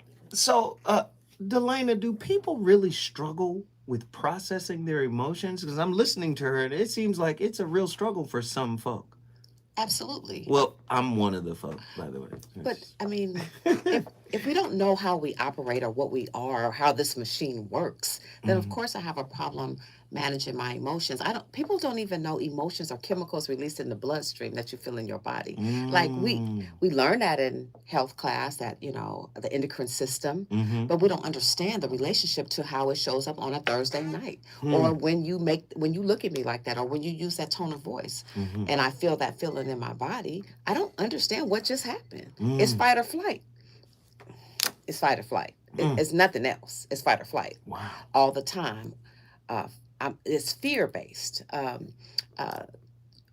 Third Eye said, is that his name? Third something. Yeah, in the chat. Yeah, he said that women crave emotionally unavailable men. And in our culture, our mothers were emotionally unavailable. So that's how we know love. So it's not a craving for it. Women want emotionally available men. Right. They want someone who can feel, who cares about their emotion, who they can emote back and forth with, generally speaking. But if the mother is emotionally unavailable, then she creates an emotionally unavailable daughter and an emotionally unavailable son. And we are in relationship with each other. We have insecure attachment. We are dismissive and avoidant. And when an insecure attached person, they want more. Give me more, give me more, give me more. The dismissive person, as we've heard tonight, can stonewall, can withhold their love the way mom withheld love. Mm-hmm. And so that's why the insecure one is like, oh, that's the way mommy loved me. That's the way I know love. So I reach for it more. And it ends up in a domestic violence case in many cases. In many cases. Right. And so what we're talking about is not knowing how to manage. The dismissive one seems to be the winner, but they don't know how to manage their emotions either. So that's why they cut off. The insecure person doesn't know how to manage their emotions either. So they're like, gimme, gimme, gimme. They're busting the windows out. They're anxious, preoccupied. Yes, they are like I need this love. I need it so bad. And the other one's like, I need it too, but I can't need you. Ooh, but I can't need you. Uh-huh. Wow, heavy stuff. We got callers on the line. Let's get them in here while we can. JW, South Central in the building. LA showed up. Talk to me, J-Dub. Hey. What up, man? Happy Valentine's Day to everybody who's believing to I say that Valentine's myth or commercialism, but it's too negative. But anyway, let me move forward. Yes, what are your thoughts? My thoughts is this. It's a sectional thing or category thing or level thing or different boxes or different rationales or realities or situations or circumstances, but it originates internally, which is spiritual. And like you said, our body is based on body, soul, and spirit. So there's the three different levels right there, right? Mm-hmm. And our bodies are always associated with what? The world system. We're connected to the earth, right? So that's the world system, and that's what influences us or teaches us or gives us misdirection or false knowledge or something that's, I call it what? Fiction. And it's not reality, or it's not truth, or it's not spiritual, or it's not genuine, or it's not real, which is universal from God. You follow my point? I follow your point, but I want you to land the plane. now I'm landing the plane. Like I agree with what everybody said. There's different dimensions or categories or degrees or different type of environments or circumstances and behavior patterns that come from, like you stated, the genes and the emotions or the spirit. And I think that you correlate the emotions with the spirit. I think they both can exist at the same time. But like you said, knowledge is power, and if you don't know something, you're afraid of it. But once you become aware of it or know it, then you have no reason to have the fear because you're knowledgeable and you can function in a logical manner as well as a spiritual manner or a truthful manner. Okay, brother. Guess, or high conscious. How about that? Okay, JW. Guess what you get, J. Now you know you can't just keep going. You see me trying to get in here. You. I brought South Central in the house. All right now, Jay gonna get it out. That's one thing I love about J-Dub. We appreciate J-Dub too. He call in and he be dropping jewels. You just got to tune in. That's all. But he be dropping jewels. Thank you, J-Dub, for the call. You brought South Central Los Angeles in the building. We gonna make a quick transition just down the way, down the 405 to Long Beach. I'm staying on point. LBC in the building. On that 710. Now, okay, maybe the 710. You can get there by the 710 if you on the Pasadena, San Gabriel side of it. You know what I'm saying? Alhambra or something. Hop on the 710. Shoot down right into LBC. But if you on the west side, you gonna hop on that 405. Maybe even the 105, and then take it to the 710. What up? I'm staying on point. How you doing? Oh, I'll be a family and greetings to Dr. Zimmerman. Oh man, I was at work and I saw your text come out about this topic and I said, see, here we go. Here we go. Here we go. he cutting up again. Yeah, man. Yeah, so I will be brief. I'm single, but I'm spiritually unavailable. That just simply tells me that you are a ship without a VOR. Ooh. You are reckless. You're telling me you're single, you're ready to be out in the streets, and you don't want to have any accountability to God. You don't want any direction. You don't want any accountability on how you treat people. You just want to be out there doing what you want to do. And to me, you know how we look, Alafia, okay? I can't mix with that. Right. Okay? And I don't care. Yes, oil and water can mix as long as you shake it, but I'm not ready for that ride. I don't want that ride. So you're not going to shake me. You know, that's not what I want for my life. We're not going to match. Everybody has had great points.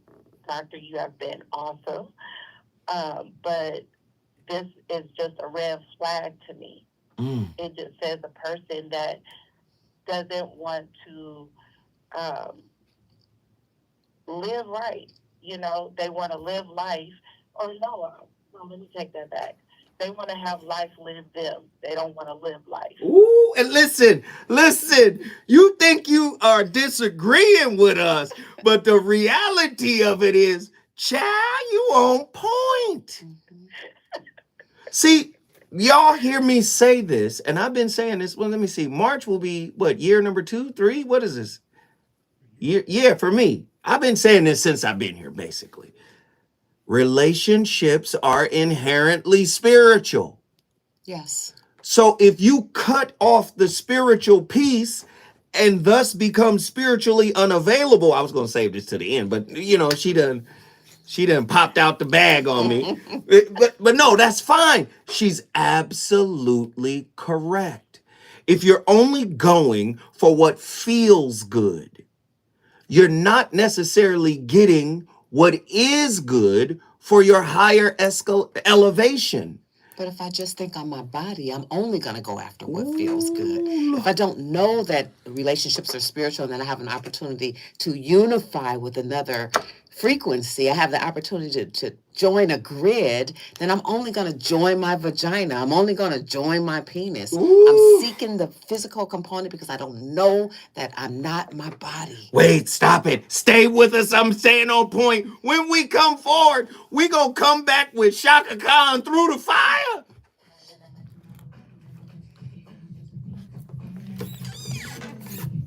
Woo! I love it.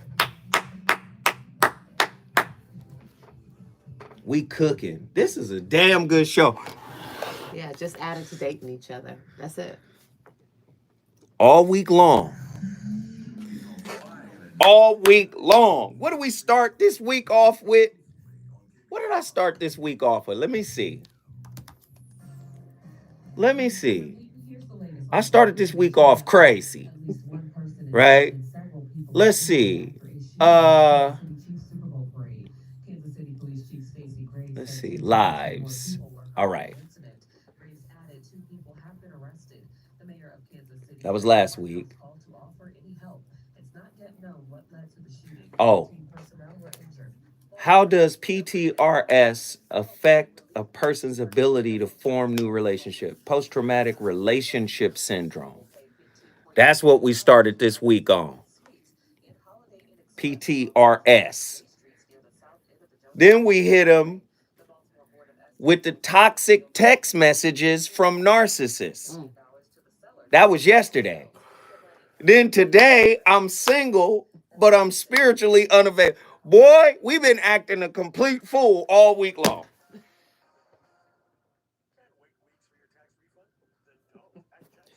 And thank you, True Monger, for that 10 spot. You took us to $38.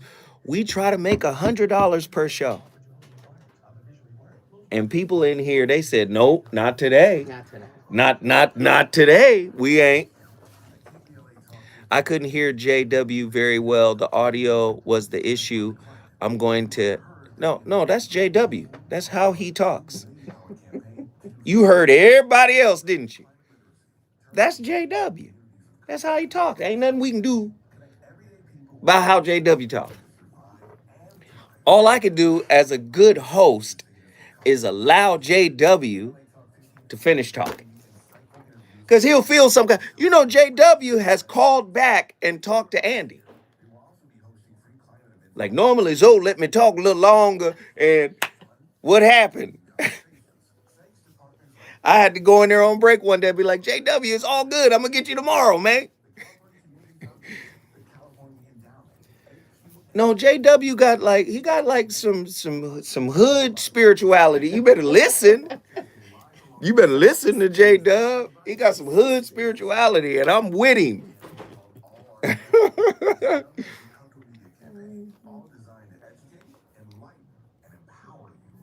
Let's see. Last week, the illusion of control. Only dogs chase the cat. Embracing singlehood after rejection. Relationship disenfranchisement. Jeez. Boy, that boy be in here acting a fool. Metro is here to get you there. With discounted fares and free pass programs, Metro is making public transportation affordable and easy to ride for everyone. Just keep the sauce now. Yeah, he might be sipping. He could be. But the content, it be hitting his soul. And he'd be like, let me get on the line. See, Jesus said what Jesus and them did down at the Hebrew foundry. See, the Hebrew foundry where all the carpenters work at, what they do is they put together people furniture because they artisans. See, and being in a relationship is like being an artisan. I love JW. I love JW. He can call in anytime. I'm always get him on the line. You know who else is be kind of like long-winded and funny? Remember Q used to call in early? Q, the African brother with the heavy accent. See, women, and they wear weaves, and they must be stripped of the weave. I love when he call in. I let him go.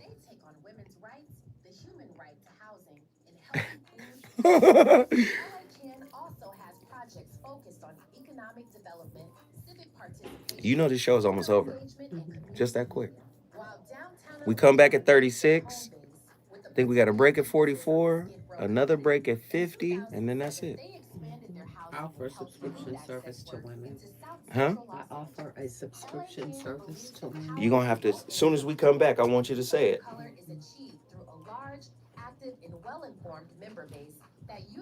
I'm staying on point with saying something heavy. Is there anything that we need to hit? Any other part of that? Do you know I got so much stuff over I here? do know you have so much stuff over there. I'm saying what's See, I like to, resonating with you right now. I like to surprise you and then get your natural response because it's always something thoughtful and, you know, it's, it's always something heated.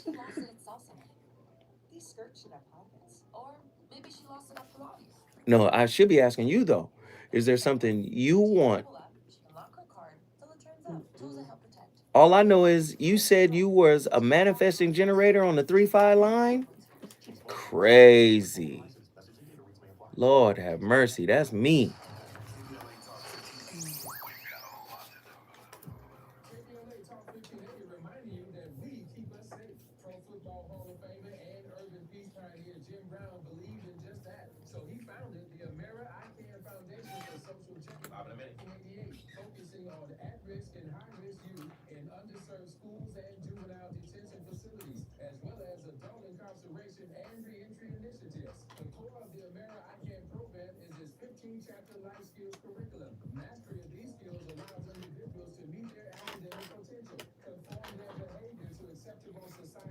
Bye, pretty brown Mimi.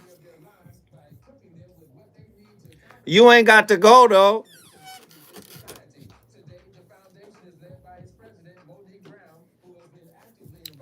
What's your profile, Atala?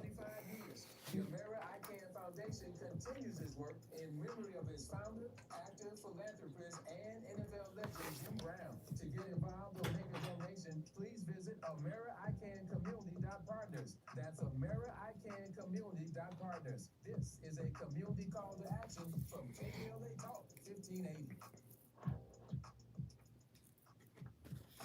You're listening to the voice of reason with Phil Williams.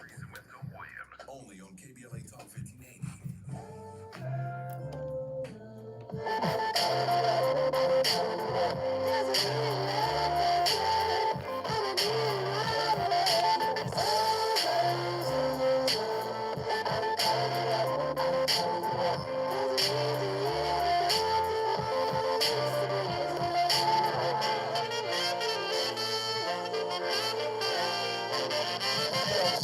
So I got this two-timing chick who got her revenge from when I was on my two-time tip.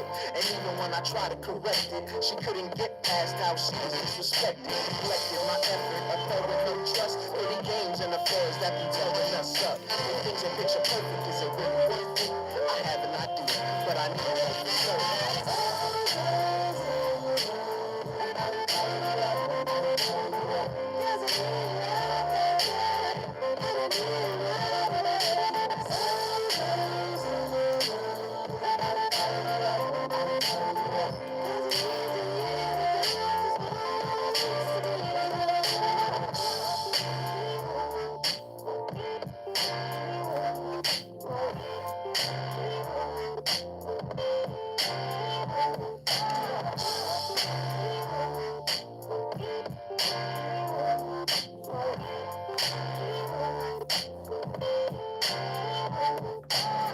Ladies and gentlemen, the VOR has returned.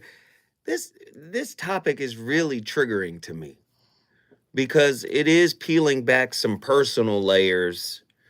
And I like that. I like to learn. And Delana Zimmerman, my guest, she is cooking with rarefied grease right now.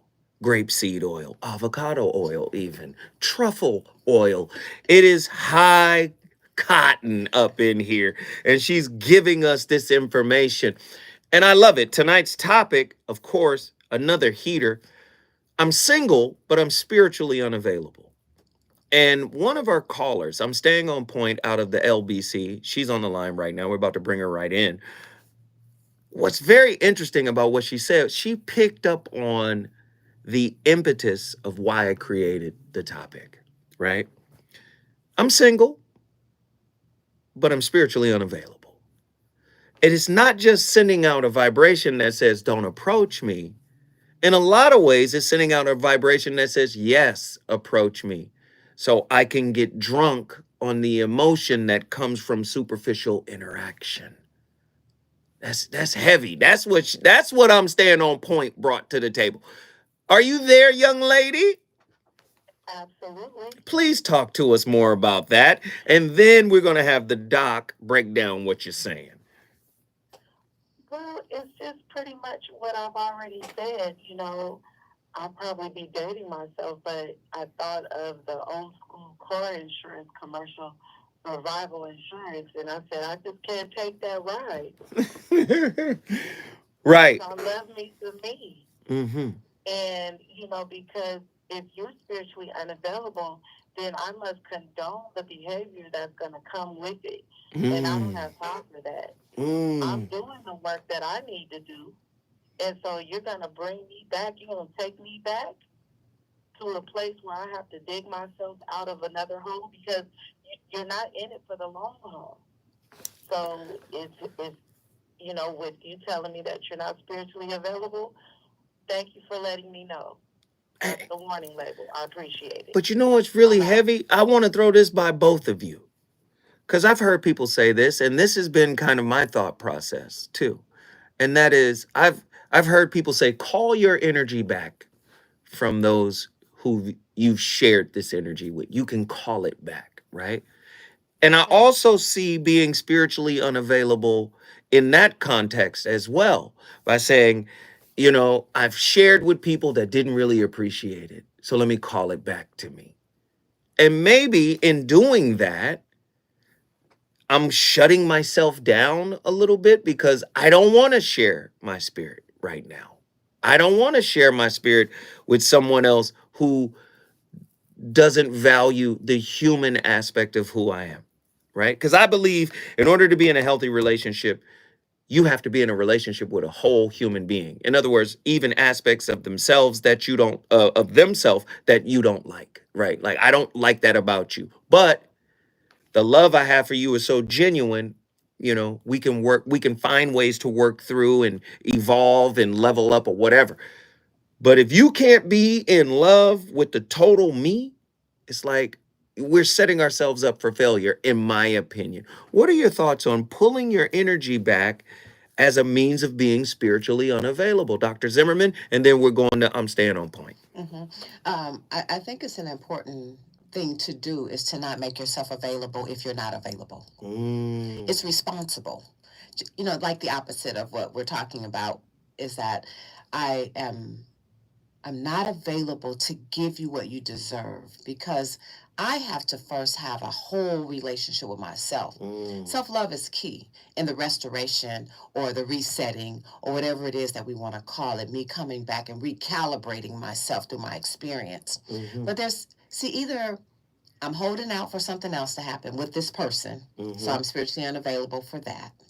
Or I'm still in the process of healing, of changing my internal ecosystem. So keep in mind, I'm spiritually unavailable because I need to feel differently about myself. I need to have a different experience. When I wake up in the morning, I may be melancholy. I may not have enough serotonin to make it through my day, to want to engage with other people. I may not have the energy to engage with other people or to bring other people on. But is it Mimi who's on the line? No, this is I'm staying on point. Oh, I'm staying on point too. I'm staying on point is that when people come to you that are irresponsible with their life, or that are irresponsible in relationship to you. I've been that. Right. If you're aware enough of yourself, if you have enough self-love and enough self-awareness, then you don't assign that yourself to that person. That's beautiful. That is an act of self-love. But if the person triggers the nervous system that is subconscious and like the love of your mother, you may assign yourself to it anyway because it's what you know, and then you wake up from it 3 years later, 2 years later, 6 months later, and you're on a cycle again. If we don't know ourselves, we don't know ourselves. And sometimes we have to have another experience to learn that part of ourselves. But what Point is talking about is that she is self-aware. She can smell it. And so instead of getting back in that boat again and finding herself on a deserted island. Right. She's like, oh no, I don't want to be in the irresponsibility with you. But what I hear you talking about is I'm responsible enough not to make myself available when I am not whole yet. That's what I'm talking. I love it. I'm staying on point. Your final thought? Alafia to everybody. Everything is 100. You enjoying this topic, ain't you? 100. You don't even know how many red lights I ran to get home. Well, guess what? We love you. I'm staying on point. And guess what you just did? I brought the LBC. LBC up in this bar. Hey, if you want to bring your city in the building, all you got to do is call us at 1-800-920-1580. When we come forward, we going to Dallas, Texas. My good friend, my brother, your brother, True Monger is on the line, and we're going to have his theme song ready.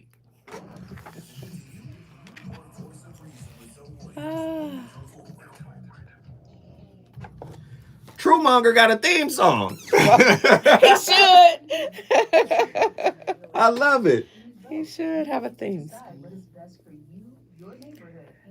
Is that clear? Yes, that was exceedingly clear. No, I get it. I'm aware. We can be in responsibility and out of it. I loved it. Only 15 minutes left. I'm telling you, this show flew. It did. That's how you know it's good. When it feels like 30 minutes, that's how you know it's good. Other ways that I tried to quit was I stopped buying cigarettes totally. 12. Oh, time zone. Yeah, time zones. Those didn't count because they weren't my cigarettes. Tavis! Full cigarettes. You know, I went through a lot. every attempt is part of your story to quit for good. Visit Kick It California today at kickitca.org. Climate justice, climate resilience. By any other name, we demand And yo, Attila, you got to resend me your topic because I want to prepare it for tomorrow.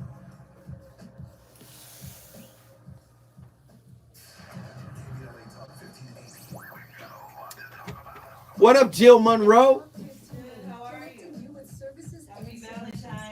No, not for me. No. No. Not gonna do it. All types of love that can be shared and expressed on Valentine's Day. We're yes, and we are together on Valentine's Day. I got you. I'm listening. Lord have mercy, I'm listening. I'm trying. What do you say? When you know that you need to put yourself in timeout, please do so and be straight with your folks about it. I agree. I agree. But you take your power back with your body, Truemonger. How do you do that? That's interesting. Currently, your body is on a cycle of releasing hormones at a certain time based on the relationship. So I used to call my partner at 9:30 at night. My body was set up chemically for that call. I would have whatever chemicals are released in the body when we were on that call. So when 9:30 came after the relationship, my body is still ready to produce those same hormones. So I need a different ecosystem. I need a different chemical schedule in my body. And the only way to do that is to change your internal ecosystem through exercise. Yeah, you gotta say that. I like that. Wow, that was fire. You gotta say that on the air. Yeah. Somebody could use that. So when my heart is broke, I go hiking. Runyon. Get a phone.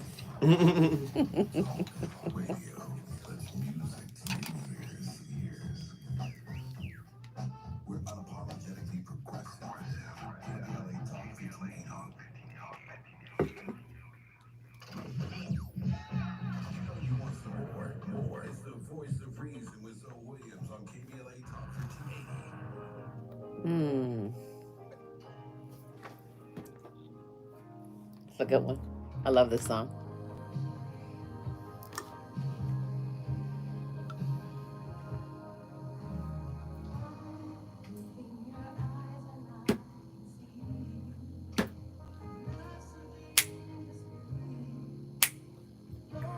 Trusting your heart. You're gonna play it smart. We're through before we start.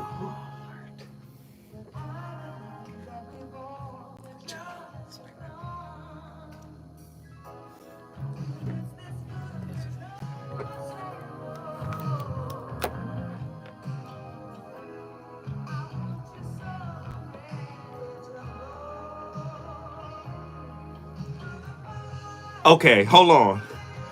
We know my playlist is my co-host, man. Woo! That's my jam. You know how many people don't want to go through the fire? Nope, that's what we talked about. She said the withdrawal symptoms you don't want to go through. Boy, Shaka Khan was a grown woman, man. Shaka Khan is grown. She talking about grown-up relationships. Yeah. Do me a favor, Andy. Real quick. Put on I Commit by Howard Hewitt. I mean, I just want to show y'all a few things. I'm just, let me see. I Commit by Howard Hewitt. Because if I can't commit to myself, I can't commit to you. Come on. My playlist is my co-host. Hey.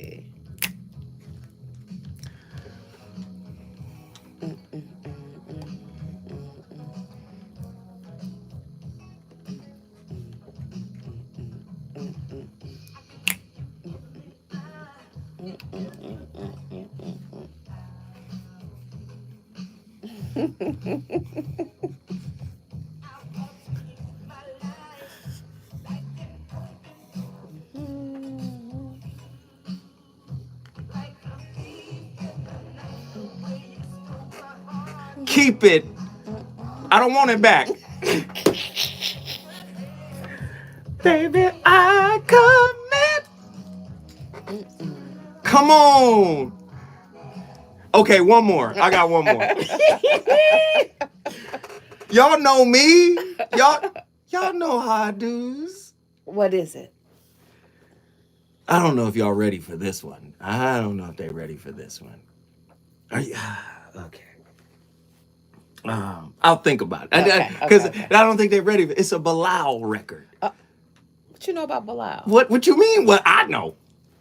Okay, the record is called Sometimes. Okay, what you mean? What I know. We're going to do this. We're going to get our caller in, and then we'll play that one afterwards. True Monger from Dallas, Texas. You're the final caller of the night, my brother.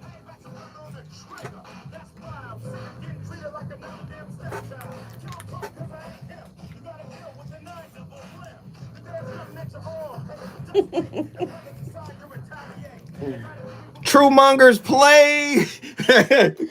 This is True Monger's theme song. We play it every time he calls. True Monger, what are your thoughts on tonight's topic, my friend? Great. Man, we on fire tonight. You hear what's happening.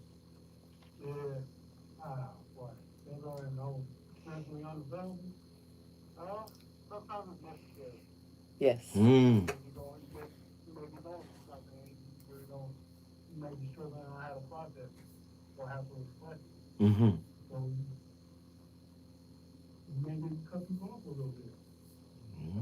Everybody is done it to some degree. It also could be, it might not, it could be that you're not unavailable. You just may not be expressing your emotions the way somebody may want you to perform. Interesting. Yeah. They may want you to act a certain way, or you're not showing up the way they want you to. Oh, I see. Yeah.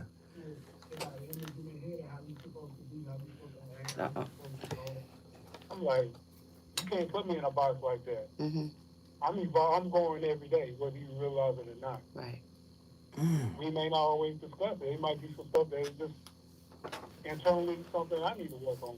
I can only explain so much, and you may only understand so much. Because I'm not in your body and you're not in mine. I'm not in your head and you're not in mine. Nah, you know what's heavy about what you're saying, though? When communication don't work, that means communication is broken to begin with. Like, if you get to a point and say, we done talked about this enough. The reason why we keep talking about things is because we don't have adequate answers. That's why we keep coming back, because whatever answers we're giving each other, they don't suffice. Right? You may have a person that, I'm not going to talk about this no more. As if they've talked about something to the degree that the person listening understood and came away with something. You think because you respond that you're communicating, but that's not always the case. No, in a lot of cases, we're trying to avoid the conversation. Yeah. And that can lead to somebody being emotionally available. I'm like, if I'm telling you what's going on and you're just not listening, the communication is going to cease after a while. Ooh, there you go. Then you're going to wonder what happened. There you go. Like, so true. You weren't listening. We got to push forward, brother, but you cooking, you killing. But guess what you just did, my friend? Dallas, Texas is in the building because of True Monger. Tomorrow is my Friday, so you know I'm going to have another slapper of a topic. But before we move forward, I want you to tell us what you have available for sisters. You have a subscription, right? I do. I have a subscription, Live, Learn, Practice Coaching. I provide a video for the week, a meditation for the week, and then we have a Zoom on Thursday for women only. It's only $29.99 a month. And it's a very cheap way to be in contact with me. So what's the link? Oh, my Instagram is Delana Zimmerman Therapy. Go there. Delana Zimmerman Therapy on Instagram. Go there, click on the link. If it's not something that you're interested in, you should tell somebody you love, because the lives are changing. I mean, people are transforming their thinking in a month's time. Right. I mean, it's revolutionary. I don't know how much time we have. Okay. I want to say something about what True said. Go ahead. Sometimes, well, when our needs are not met in our childhood emotionally in the family system, we grow up believing that someone else is responsible to meet our emotional needs. You know, your first romantic partner is supposed to make you feel good, whole, complete. It's a lie that we believe.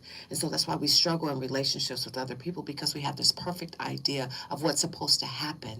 Every time I feel this, you're supposed to know to do that, like we did with our parents. We thought our parents were supposed to know how to manage us in a particular way, but they didn't. So we don't understand love. So we make other people responsible for how we feel. We think they're supposed to fix it.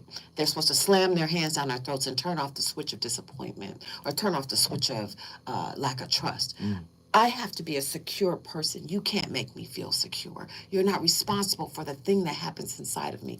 I am. And so if I'm going to be available to you, I have to know that I have to manage me. And then I can be available to you. I have to heal me, and then I can be available to you. I have to become me, and then I can be available to you. You better sign up for the subscription. Tell somebody you love. Tell your mama, your auntie, and them, so they can get information they would never otherwise get. I'm going to tell you what I heard. You can't become you until you heal you. Ooh, Lord, I'm sorry. That's what I heard. You're not even you until you get it. Oh, Lord. Okay. Listen, when we come forward, the fire shall continue. You already know what's up next. Jill Monroe, RSVP with Jill Monroe. Play that record, man.